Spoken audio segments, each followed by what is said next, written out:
Հանկարծամահ եղավ Գուրգեն Համազասպի Ղազարյանը, ծնված 1976 թվականին Նինոթմինդայի շրջանի Գանձագյուղում։ Ապրել է Ռուսաստանի Դաշնության Արիոլ քաղաքում։ Հուղարկավորությունը տեղի կունենա նոյեմբերի 15-ին Արիոլ քաղաքում։ Կնոջ հարազատները խորհիշտ են ապրում իրենց սիրելի Գուրգեն Ղազարյանի մահվան կապակցությամբ և ցավակցում ընտանիքին։ Այստեղ ահա կբաժանվենք։ Մնաս բարյավ, սիրելի։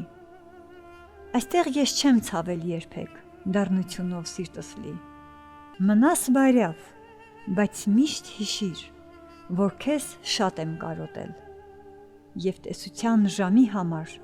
չմոռանաս աղոթել։